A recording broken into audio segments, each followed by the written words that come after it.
blue eyes fade to gray as you fade away.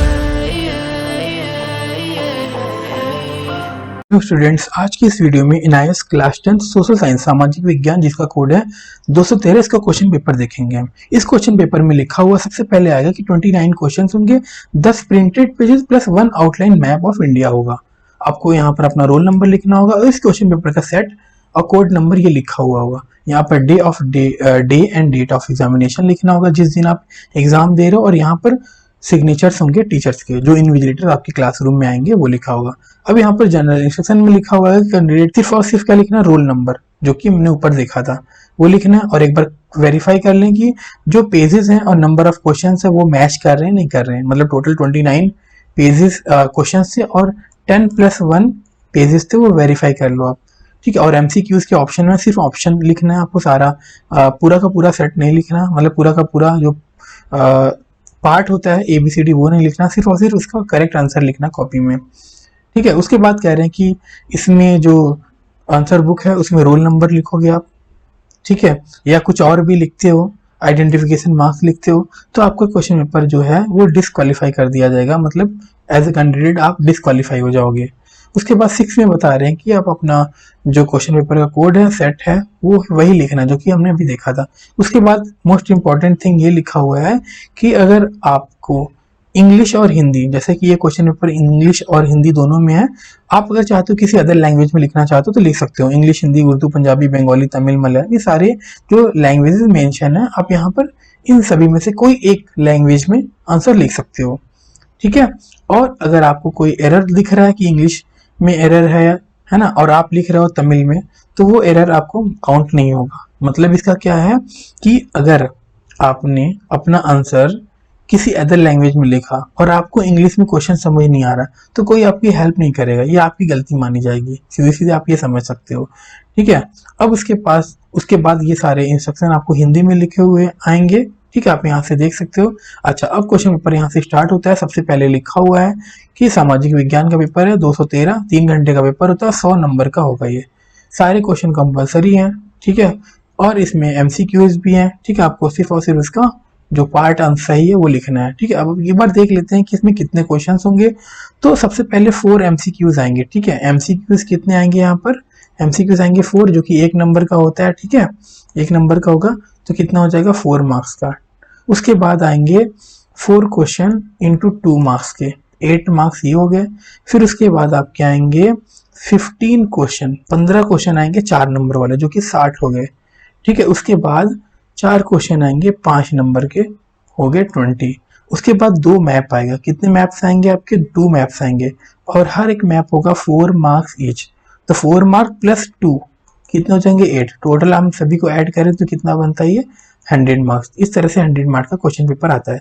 तो हम एक बार अनसॉल्व पेपर देखते हैं जो कि लास्ट ईयर आया हुआ था, आप यहाँ से देख सकते हो। पहला क्वेश्चन है मेसोपोटामियन सिविलाइजेशन ले between which one of the following rivers. Mesopotamia की सभ्यता जो थी निम्नलिखित नदियों में से किन किन के बीच स्थित है। जो इसका आंसर है आप यहाँ से इसका आंसर देख के आप कर सकते हो। तो ये लास्ट ईयर का क्वेश्चन है, जैसा कि आपने थंबनेल में देखा होगा, ठीक है। यहाँ से 4 MCQs हो गए आपके।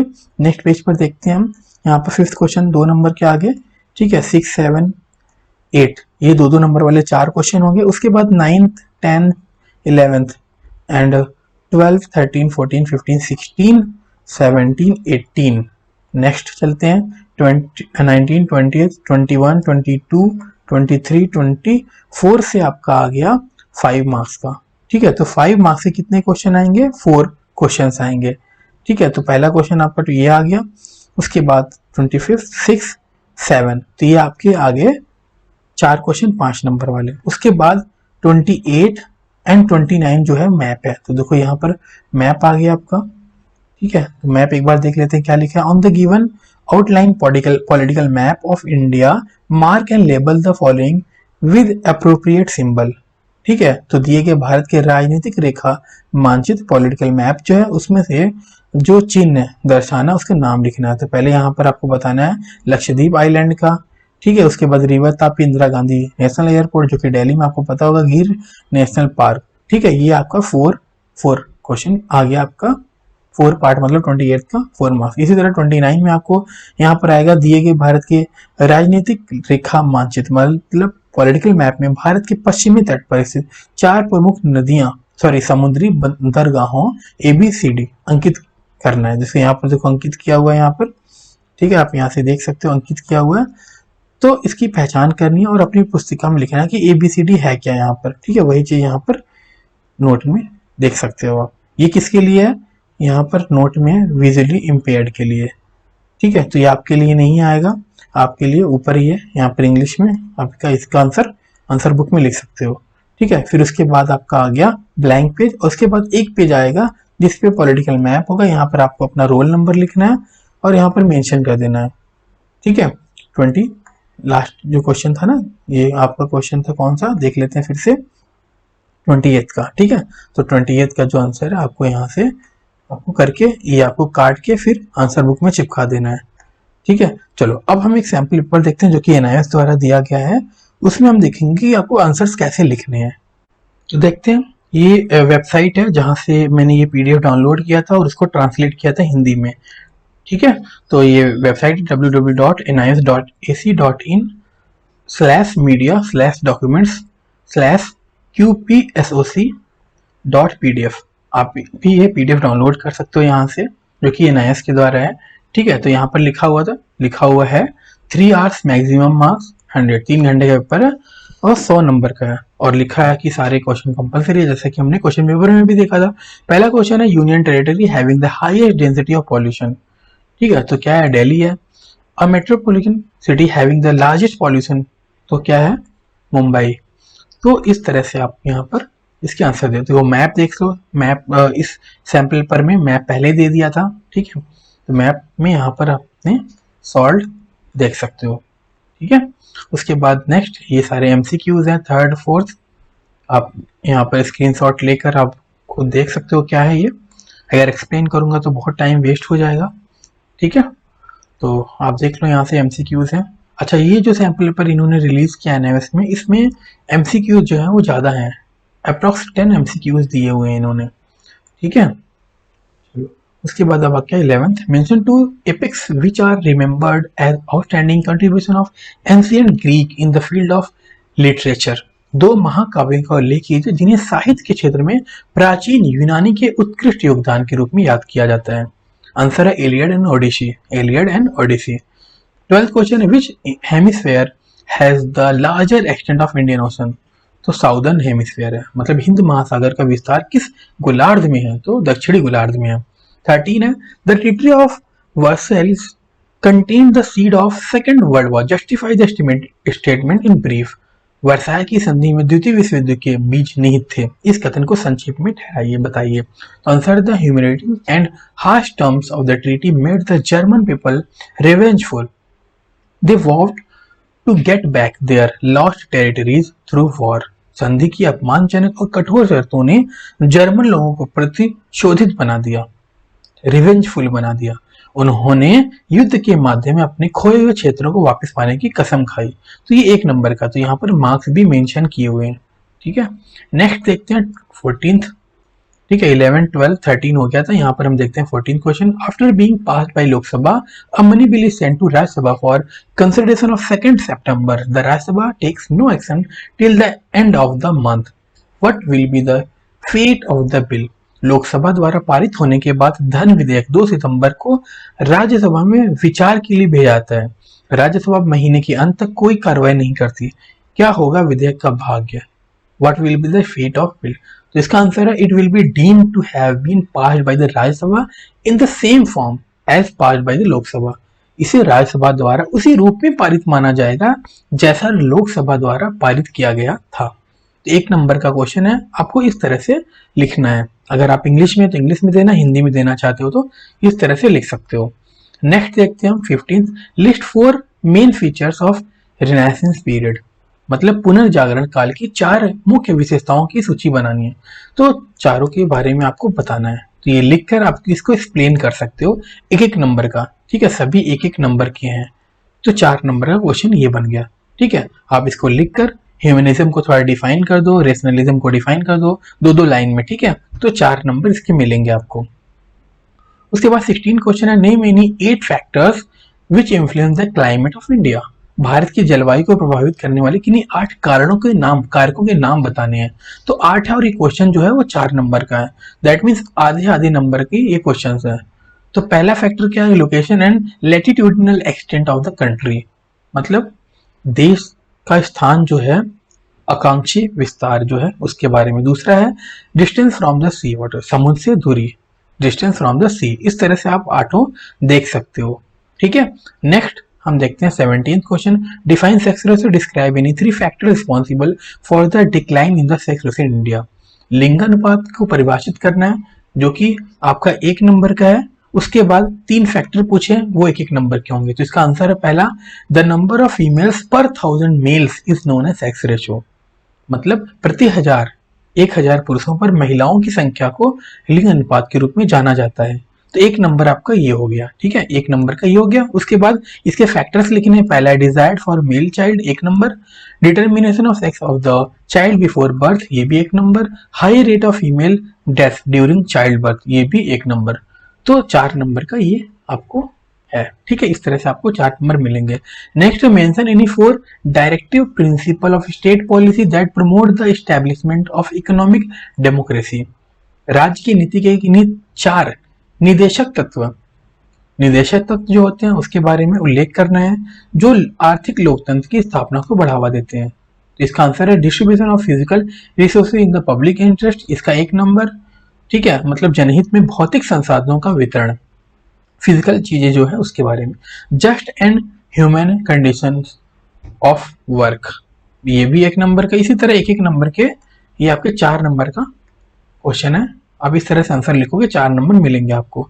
90th है, mention any 4 ways by which the Lok Sabha keeps a check on the council of ministers, मतलब किन्हीं 4 तरीकों का उल्लेख कीजिए जिनके द्वारा लोकसभा मंत्री परिषद पर नियंत्रण रखती है। तो पहला, by asking question from the ministers about their departmental work, मंत्रियों से उनके विभागीय कार्य के बारे में प्रश्न पूछकर। दूसरा है थ्रू एडजॉर्नमेंट मोशन, स्थगन प्रस्ताव के माध्यम से। By criticising the performance of the government, सरकार के प्रदर्शन की आलोचना करके। By rejecting any government bill by majority in the house, किसी भी सरकारी विधेयक को सदन में बहुमत से खारिज कर, मतलब आपकी मेजोरिटी ज्यादा होगी तो वो कैंसिल हो सकता है, ठीक है। चलो नेक्स्ट हम देखते हैं 20th, why did the renaissance begin in Italy, पुनर्जागरण की शुरुआत इटली में क्यों हुई थी, इसके 4.4 नंबर, ठीक है। इस तरह से लिखना था आपको और लिखोगे तो आपको पूरे नंबर मिलेंगे। 20th क्वेश्चन है, define the term jet stream and wine. Jet stream and wine शब्दों को परिभाषित करना है। Give 1 point of similarity and 1 point of difference between. अब आपको यहाँ पर 4 नंबर का है। तो पहला डेफिनेशन है, jet stream is fast flowing wind blowing in a narrow zone in the upper atmosphere, ठीक है, वायुमंडल में एक संकीर्ण क्षेत्र में बहने वाली तेज बहने वाली हवा है, ठीक है। उसके बाद सेकंड है, wind is horizontal motion of air near the earth surface, तो 1 नंबर इसका मिल जाएगा आपको, 1 नंबर इसका। उसके बाद बी और सी 1 नंबर का ये भी है, तो 4 नंबर इस तरह से आपको मिल जाएंगे। नेक्स्ट देखते हैं, एक्सप्लेन 4 रीजंस, 4 रीजन बताने किसके लिए, which are responsible for the rapid population growth in India, भारत में तीव्र जनसंख्या वृद्धि के लिए उत्तरदायी 4 कारण बताएं। 4 कारण के 4 नंबर। तो पहला है आपका lack of awareness about the problem, ये इंपॉर्टेंट क्वेश्चन है, पहले कई बार आ भी चुका है, ठीक है, मतलब समस्या क्या है, जागरूकता की कमी है। इस तरह से आपको 3 पॉइंट और यहाँ से देख के लिख लेना है 4 नंबर का। नेक्स्ट है आपका 23, नेक्स्ट 23 है, explain any 4 factor responsible for the growth of national consciousness in India के बारे में आपको बताना। 4 फैक्टर मतलब भारत में राष्ट्रीय चेतना के विकास के लिए उत्तरदायी 4 कारण की व्याख्या कीजिए। पहला है administrative unity under the British rule, introduction of western education, growth of press and national literature, economic exploration and Indians by the British, ये 4 नंबर का। अच्छा, इसको एक्सप्लेन करना, थोड़ा सा एक्सप्लेन कर दोगे तो ज्यादा अच्छा होगा, ठीक है, मतलब इसको हेडिंग बनाकर अब इसको थोड़ा एक्सप्लेन भी कर सकते हो। नेक्स्ट आपका 24, right 4 differences between union and state list, संघ और राज्य सूची में 4 अंतर लिखने, तो 1 2 3 4 अंतर 4 नंबर, ठीक है। नेक्स्ट आपका आ गया नेक्स्ट 25th है, how do illiteracy, poverty and communalism act as hindrances in the formulation of sound public opinion. Explain करना, मतलब निरक्षरता, इलिटरेसी, अनपढ़, गरीब, सांप्रदायिकता किस प्रकार स्वास्थ्य जनमत के निर्माण में बाधक है, समझाइए। तो यहाँ पर इसको आपको एक्सप्लेन करना है, ठीक है। लिटरेसी एंड पॉवर्टी को एक्सप्लेन कर दिया आपने यहाँ पर, ठीक है। उसके बाद कम्युनलिज्म को कर दिया, ठीक है। अच्छा, ये थोड़े शॉर्ट में लिखे हैं, आप इसको थोड़ा सा और बढ़ाकर लिख सकते हो, ठीक है। तो 4 नंबर आपको इस तरह से मिल जाएंगे। उसके बाद 26 है, explain India's nuclear policy of no first use. भारत की पहले प्रयोग न करने की परमाणु नीति की व्याख्या करना आपको। तो यहाँ पर आपको इसका आंसर इस तरह से लिख देना है, ठीक है। इसको और थोड़ा सा एनालाइज कर देना आपको, ये थोड़ा इन शॉर्ट ज़्यादा छोटा लिखा हुआ है, ठीक है। एटलीस्ट आपको 100 से लेकर 150 वर्ड्स तक आंसर्स लिखने होते हैं 4 मार्क्स के लिए, ठीक है। नेक्स्ट देखते हैं 27, explain India's policy in regard to racial discrimination. मतलब नस्ली भेदभाव के संबंध में भारत की नीति की व्याख्या करना है। तो पहला, दूसरा, तीसरा, 3 पॉइंट है, ठीक है। अब आपको पहले क्या लिखा हुआ देखते हैं। India believes in racial equality of all peoples and condemns discrimination against any race.